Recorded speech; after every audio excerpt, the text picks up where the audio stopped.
it's funny, you know what I mean? We come from a place where, you know, ain't too much positive shit popping off here. At least that's the story that they want us to believe. Truth is, you know what I mean? We capable of doing so much more if we just push ourselves that extra mile to get there. You know what I mean? Just push ourselves that extra inch to get to where we need to go. You know, Camden is one of those places where, you know, it's always been hard from day one and you just had to struggle to make it happen. But, you know, it's all about how determined you are to make shit happen. And the truth is, you know what I mean, you can make things better if you just sit back and think for half a second, what can I do? I'm a hustler. I'm going to always be a hustler. I'm going to always find a way to get this money because that's what I do.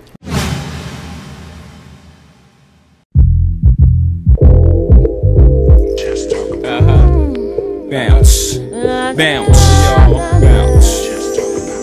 Get bounce, bounce, bounce, bounce, bounce.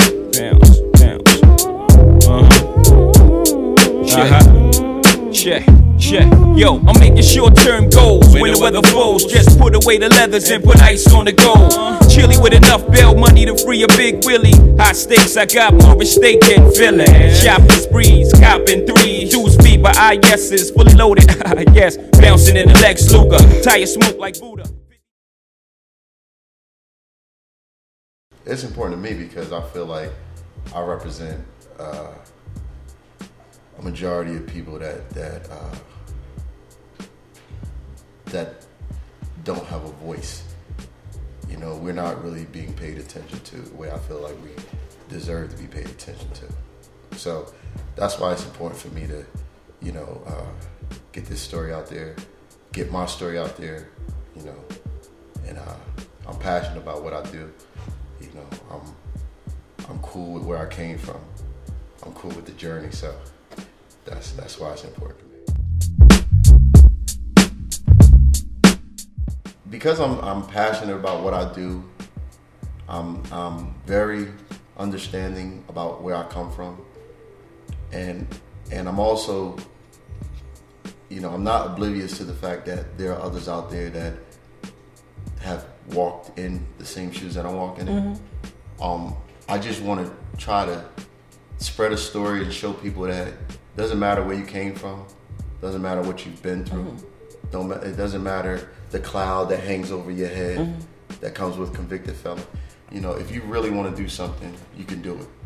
You know, my goal is to, I have a mobile detailing service, which means that I can go anywhere that I want and wash cars. My goal is to go from Las Vegas to Atlanta. No money. No money. No money.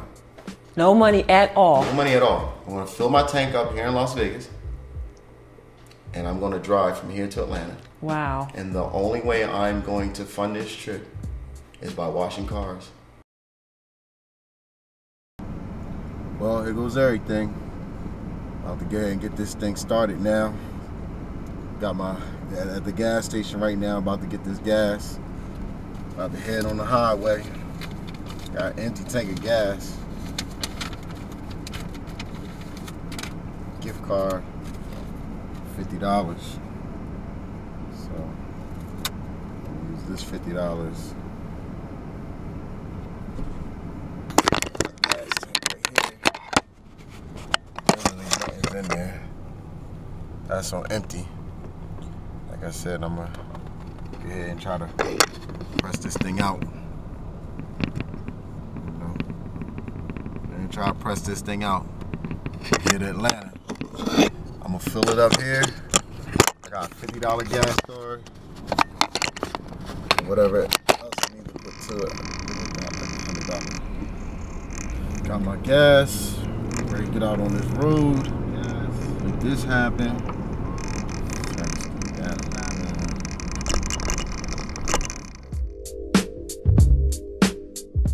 Derrick Copes, that's who came out of prison.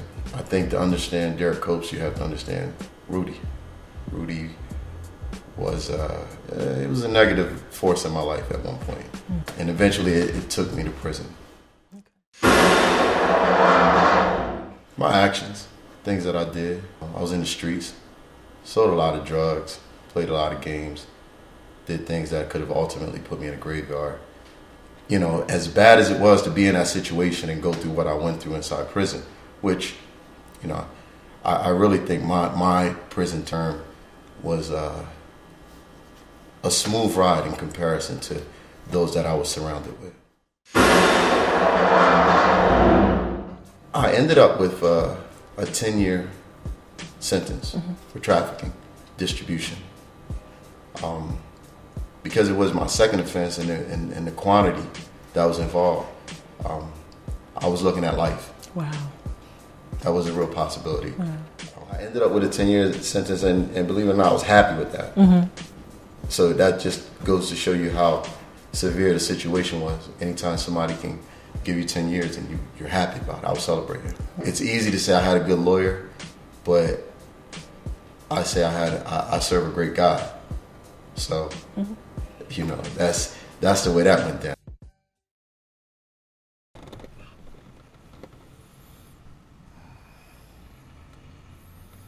Time to get up. 6:50 in the morning. I'm in Flagstaff, Arizona. Pulled over and went to sleep in the Denny's parking lot last night, so time to get up and go try to make some money. I'll hit the gym real quick. See if I can make some bread over there. I think I can. I think I can do it. We'll try.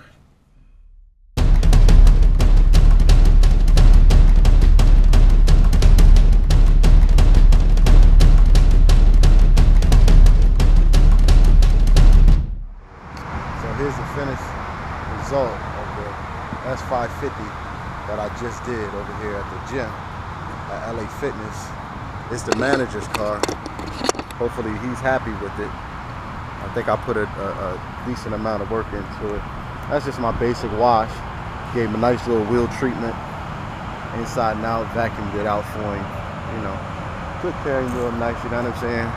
Hopefully it's enough to convince him, you know what I mean, that I should be out here on this lot doing these cars.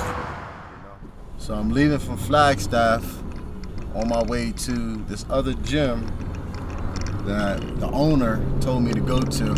I just did her car over at this one gym, and she has two gyms. I just did her first car, and she wants me to go to her other car, which coincidentally, ironically, is going in the same direction that I have to go anyway, towards Albuquerque, New Mexico. So it's like I'm doing two birds with one stone. I'm heading in the direction that I want to go in, and I'm going to another location to possibly do more cars. So hopefully I'll get over here, knock off like 3 cars, 4 cars, and that's making my quota. You know what I mean? I did 2 cars over there. One car I did for free, which was the manager's. Then I did the owner's car. She gave me $25. So my quota is to really make $100 at every stop, so I can, you know, fill up my gas tank and grab me something to eat and keep it pushing. So, you know, I'm 1/4 of the way there. I mean, everything's pretty much routine. It seemed like a script, you know. You did the same thing day in and day out. You know, although you live by somebody else's rules, you can find a way to make that work for you as long as you follow those rules. You know, you don't try to make rules outside of the rules that have been made for you. You know, now you can make rules, and that rule is how you're going to do your time. Are you going to do your time the hard way, or are you going to do your time the easy way? There's an easy and a hard way to do your time. I chose to do mine the easy way because ultimately my goal was to get out and get home to my family. You know, when you're in prison, you realize, you know, the rest of the world don't wait for you. Life goes on. You know, my kids got older. You know, my mom got older. You know, she was walking. She was standing straight up when I left. You know, when I came home, she could barely walk. So my grandma passed away. I didn't get to go to her funeral. So, and that hurt. That hurt like no pain you can ever understand. That was one of the things that made me feel like, you know, I'm never gonna go back to the streets again. Right. But, you know, another thing that hit me was when this is my second time going to prison. And I did the most time this time. And when I went back, I slept in the same bed that I slept in the first time. Wow. So it was like, it was like that bed was waiting for me. Wow. And truth is, you know, it's waiting for me now. It's always going to be there. That's what that said to me. That bed is going to always be there waiting for me.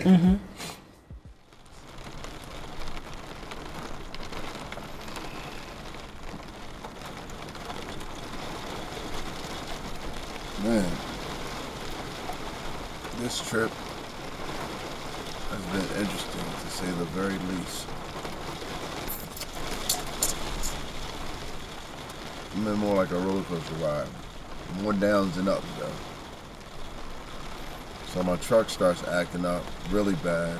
So bad to the point that I actually got to go put it in the shop right now.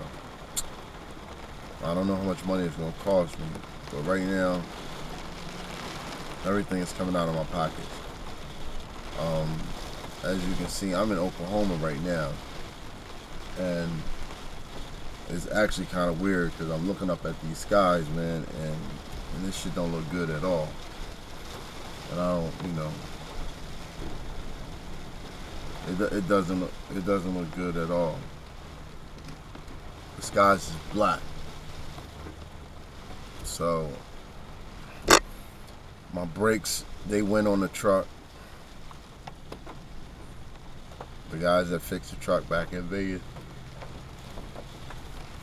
they did a horrible job. So now I gotta try to get this thing straightened out.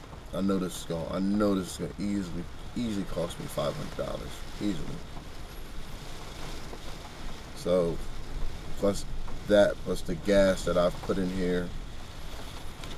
You know, I was supposed to do some cars in Oklahoma today, but man, that ain't gonna happen. That's what I'm dealing with right now. It's pretty. It looks dangerous, straight up. If you know anything about Oklahoma, you know that this is like tornado capital, and these guys are black, like straight up black. So I'm gonna go ahead on over to the fire stove, try to get this thing straightened out, man. Get my truck in the shop. It's funny because, you know, being in the streets, I was afforded the ability to have nice cars. There was this one guy that he always cleaned my car, and he always made my car look new when he cleaned it. So this one particular day, I was going somewhere, and I said, "Hey, I need my car cleaned," and he said, "I'm not doing it. I got things to do." Long story short, I ended up washing my own car.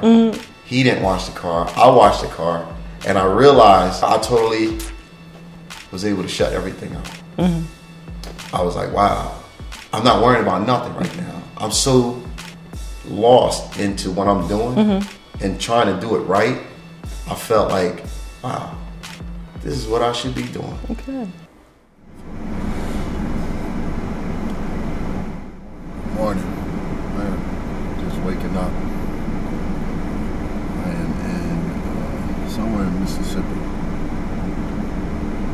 I'm just going straight to Atlanta. This trip has turned into way more than I thought it was going to. So my truck had some issues yesterday. I got it fixed.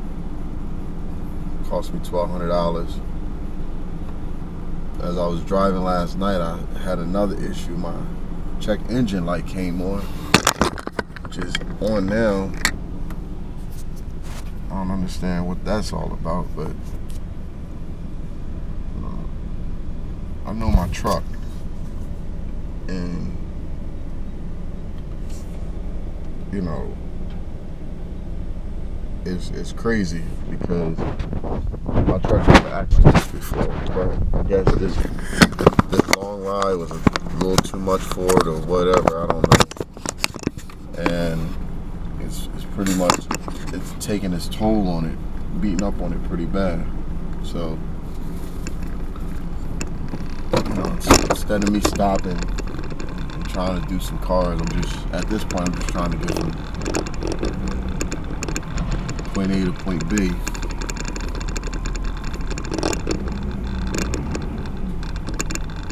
And it's just, even now, it's just like even hard for this truck to move. This truck never acts like this.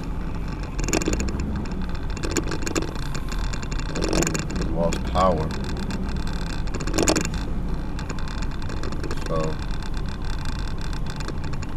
I gotta get it to a shop in Atlanta.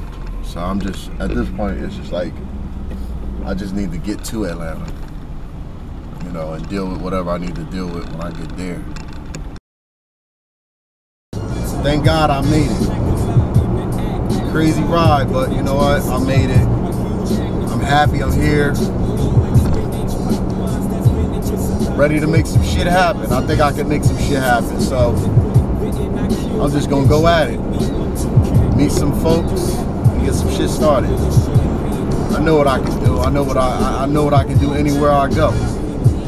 You know? And this ain't even about what I did or didn't do coming across the country. This is about what I can do in one place for a nice little bit of time. So, like I said, I'm here now. You know, I'm gonna go hard. I'm gonna go real hard. I'm gonna make some shit happen. My religion played a lot in it. Mm-hmm. You know, at the time. Mm-hmm. I'm a Christian now. I was a Muslim at that time. Mm-hmm.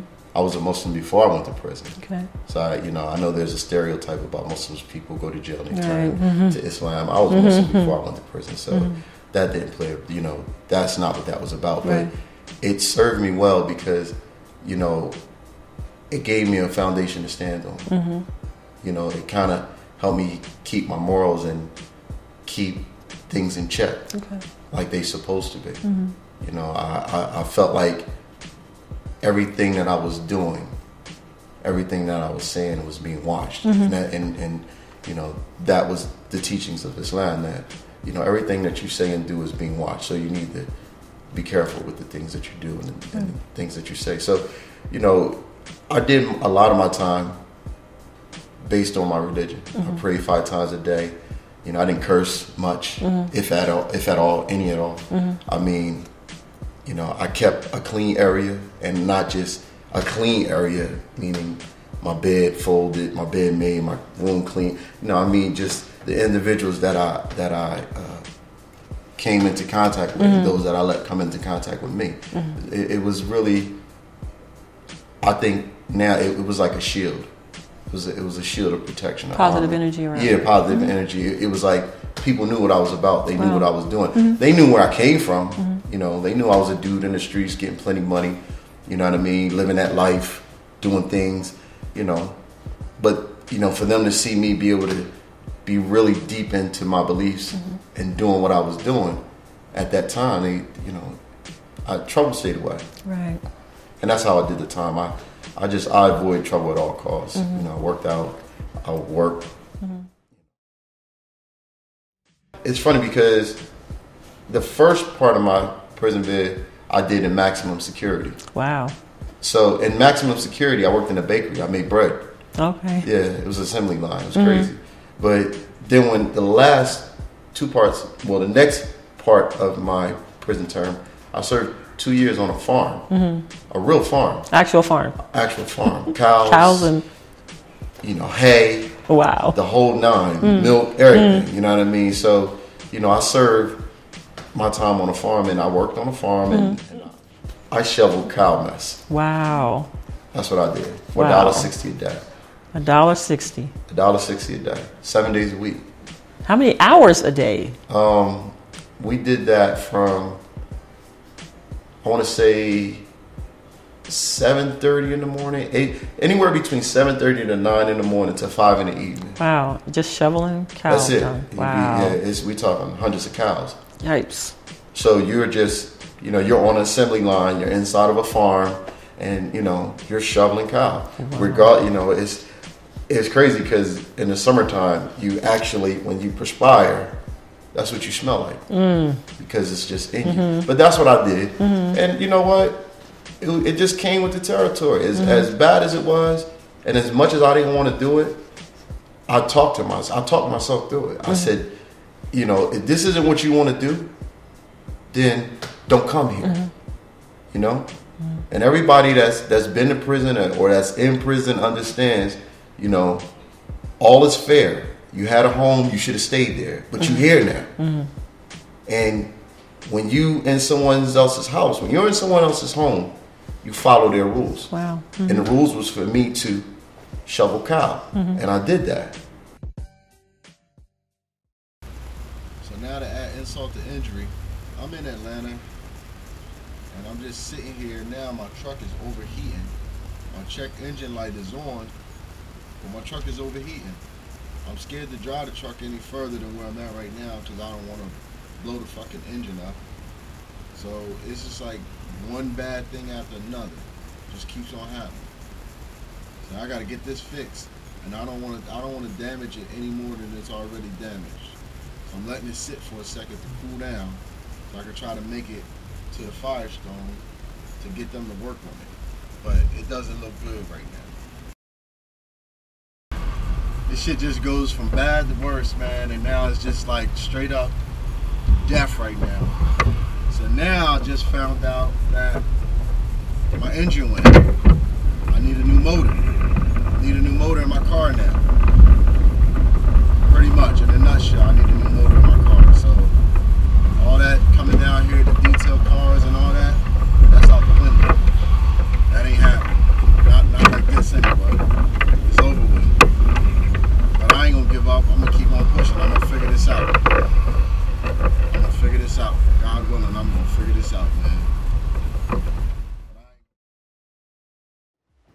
I'd be lying if I said life is perfect. It doesn't have its ups and its downs. There aren't, I don't have battles that I still deal with, because I do. I'd be lying if I said that, there were times when I didn't feel weak. I didn't feel like I could continue on at this pace. Yeah, I have a business, but I don't have, I didn't go into a bank. I have bad credit. I owe child support. I didn't go into a bank and get a small business loan. They laughed at me. So I run my, I know that my business skills have to get much stronger. When I get the time to hit the books, I'll do that. But for now, I'm washing cars. And I'm doing the best I can with what I got. I'm not making excuses. There's no excuse for me not to be able to get out there and do what I do. But, life right now, is I'm blessed. I'm blessed with being able to wake up every morning. I don't complain. He gave me another day. If he give me another one tomorrow, I'm happy for that. This one wasn't promised. Tomorrow isn't promised. But if I get another one tomorrow, then I'm gonna go hard. Absolutely.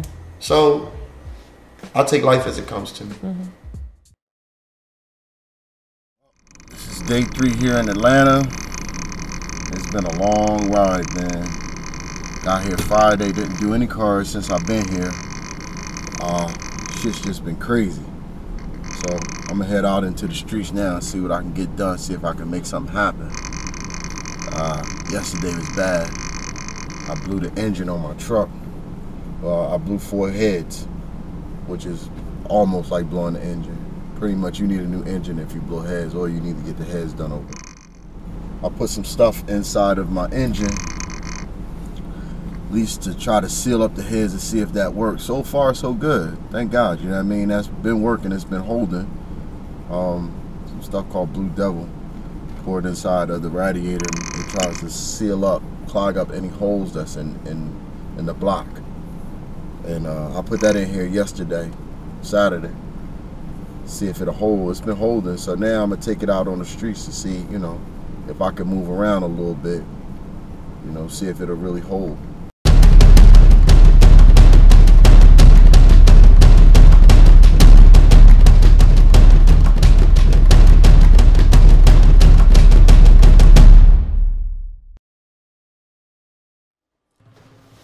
Now it's more like it serves as a motivating factor for me now, because, you know, I don't hide behind it anymore like I used to. You know, I was scared to tell people what I did, where I was, what I went through. You know, because you kind of felt like people would shun you. You know, it sheds a negative, you know, light on you. And not only that, I was embarrassed. You know, you get to it, you know, and being embarrassed isn't always a bad thing. You know, that's like that wake up thing. Like, right. You should be embarrassed. And maybe if you're embarrassed enough, you won't do what you did to get what you got ever again. So, you know, when I hear convicted felon, you know, it's a motivating factor. I use it as an empowering tool for me. You know, I don't let it stay over my head like a dark cloud. You know, I don't let it stay over my head like a brick wall that stops me from growing. I take it from over my head, put it underneath my feet, and I grow from it, because that's what I'm gonna do. I'm not gonna let convicted felon stop me from growing. So. Well, I'm about to try something this evening. I mean, even I think it's a little fucking crazy, but you know what? I'm in a point right now where I gotta do what I gotta do. I gotta get from Atlanta to Jersey. You know, and here's the crazy shit. I know that my motor is fucked up on this truck.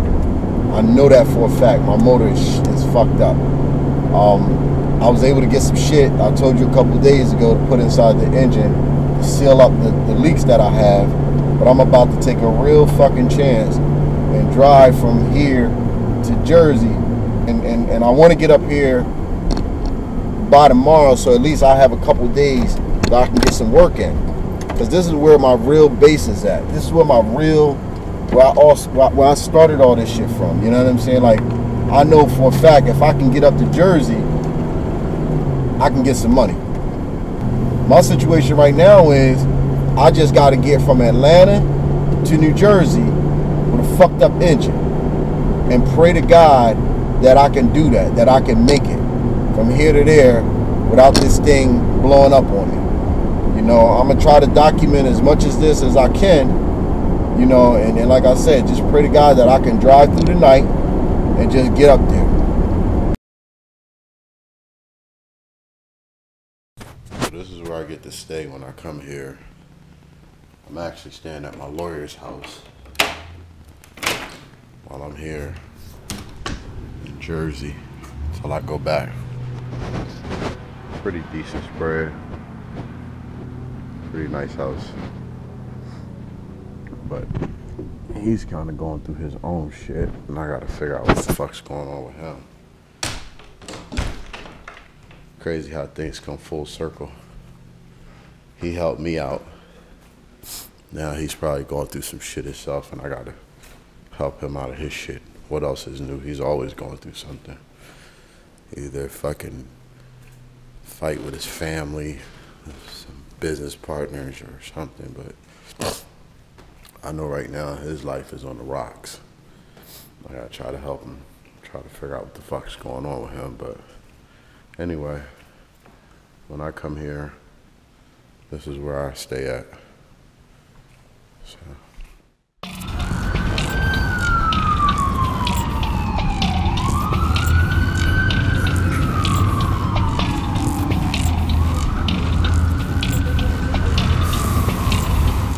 Finally, I made it back to Camden. That's where I'm from.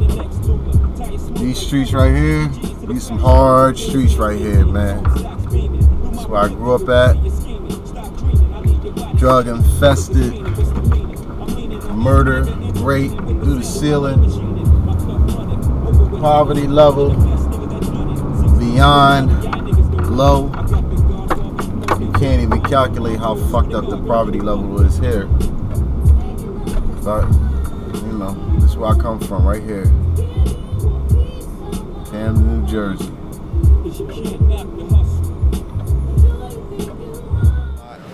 know what I mean? This shit is crazy how, you know, this is actually when I first came to Camden, when I was like 7 years old, my house used to be right here, 542 North 5th Street, York Street.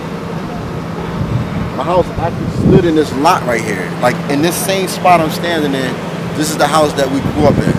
And this shit's not here now. We moved from here to Cedar Street, down on 3rd Street, just between 5th and 6th. It's like dope heaven around here, you know what I'm saying? But this shit is crazy how I can actually stand in the same spot where my house used to be at. And the house ain't even here no more. This place is just fucking decapitated, it's just fucked up. But you know what? I'm determined to do something and to show that, you know, something real good can come out of a situation like this. This is crazy. Yeah, I want to connect with guys and girls because they do have prisons for girls, for Absolutely, women. yeah. They go to jail. You know. All right. Yeah, it happens. So I want to be able to spotlight their story. You know. My mission at the end of the day is to be, I want to be to convicted felons what American Idol is to singers. That's amazing. So if you can sing, you go to American Idol. They'll spotlight you. If you can't sing, you go to American Idol. Right. They'll spotlight you. You know, if you got to hustle, you got a mean hustle. I don't care if you cut grass, you cut hair, you're a producer, you throw parties at the YMCA. That's your twist, that's your hustle. I want to know about it. You know what the most ironic thing about this whole thing is? You play a significant part in me doing what I do. And the reason being is because I work for, right now, not only do I do that with VOA, I also work for a mortgage firm as a loan officer. And some years ago, maybe 6 or 7 years ago, you introduced me to the people that I'm with right now. You know what I mean? So that's the irony of this whole thing, man. It's full circle. As long as you involve yourself around positive individuals, when you get out, you have nothing to worry about because there's a lot of us. You know what I mean? And this is fate. This ain't something you made up. This is fate. I believe everything that happens because it's supposed to happen. So I'm here just now. This whole scenario happened because it was supposed to happen right now. You know what I mean? Hey man, you can't make this up, man. You can't. If you know, it's like, so now at this point, it's like, you know, usually when cats meet up from jail, dudes is looking bad, dudes that got put back up in the streets, got all messed up. I mean, I'm sure me and you, we can count on both our hands. I mean, dudes we've been down with, they either dead or back, strung out on the streets or back. And now, what are the chances that the two of the couple guys that have made it, because some other guys that made it, I want to try to catch up with them, you know what I'm saying? But like the two that really made strong moves, and it wasn't even so much like we was like separated during our time, we actually did our time together. I came in later on after you done put in all your years. You know, this is like my old head. It's funny, I didn't even know this dude, you know what I mean? But it was like my old head, like he's in charge of moving dudes around, putting them here, putting them there, you know what I mean? I met this dude, I wanted to show him a book of pictures, but he'd been in prison for so long, he like, man, you know what? I ain't even focused on that. But was very accepting towards me, you understand what I'm saying? Very accepting towards me, and we grew since then. It wasn't like, yeah, get out of here. Because he humble, he stayed himself, you know what I mean? We went through this whole thing, man. This is crazy. This is crazy, man. This is wonderful. There's nothing to touch it. It doesn't get any better than this. Being out and being able to do the things that you've been able to do over the last 6 or 7 years. This is great. We're still home. Ain't neither one of us been back to prison. We're not going back. And we ain't going back. I'm not going back. No. You know, I'm not going back. As much as I do for other people, and when I say that, I mean like the guys in the halfway house. Before he was with us, before we used to go do public speaking to different institutions or go to different universities and get on a panel and talk and tell people how we went from this stage to becoming the type of individuals we are now. You know what I mean? It's very important that somebody instill different qualities into this society that's coming up, man. The guys need it. You think with what you're doing, the fact that you've been in prison and you did your time and all that, you think that you're able to have some type of an effect on what's influence? I do, yeah. Because guys, what happens is once guys find, and I try not to tell them, but they find out on their own. It's maybe because of the way that I am. I don't act like the other staff that's there because I show a little empathy because you slept in those beds. Right, I slept in the same beds with the same guys. So it's an advantage to me because I don't allow the guys to manipulate the system or manipulate me or anybody else. You know what I'm saying? It gives me an upper hand on it, but also they take from me. They take from me before they would take from other people because I've actually lived the life that they're living now. I slept in the beds that they sleep in. I ate the same lunch and the same things that they're doing now. I've done. You know? It's great because you did tell me before we left there, he was like, yo, you know what, I'm going to come back to this spot. I got to come back because that's what I do. He knew I was leaving. Yeah, I had other things to do, but he was like, you know, like, I'm coming back to this thing, you know what I mean? I'm going to do my thing. I'm going to come back. I'm going to get in. They didn't make it easy for you to get in, but you were persistent about it. He was like, listen, I'm going to get in here, you know what I mean? Another thing that's ironic amongst all of this is that despite the fact that I was in prison and I was under DOC, so now when I go to work for VOA, I got to get clearance from DOC to work for DOC. Yeah, I have clearance from DOC. In order for me to work there, DOC had to clear me to work there. So you know, it all worked out, man. The same people who kept me housed are allowing me to reach back and touch back into the community and help these other guys out. I'm a business owner. I have a good business.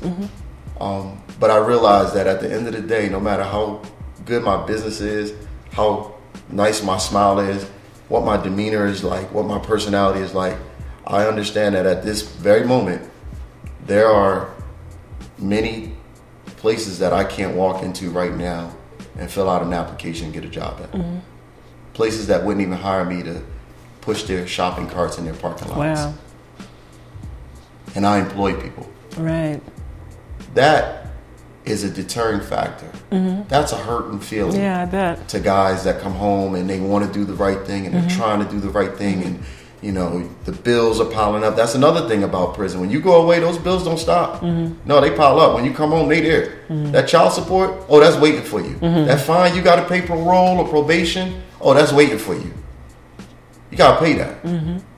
That bill kept going. Right. And going and going. And now you're home, you're just sitting there and you don't know what to do. Right. So, again, I knew I had to find a way. I knew I had to do something. Again, I'm a hustler. I'm going to always be a hustler. I'm going to always find a way to get this money because that's what I do. Right. And I'm speaking to those out there that understand this language. It's what we do. We can't change who we are. We can't change what's inside of us. It's not a bad thing to be a hustler. Right. It's actually a gift if you use it the right way. If you use it the right way.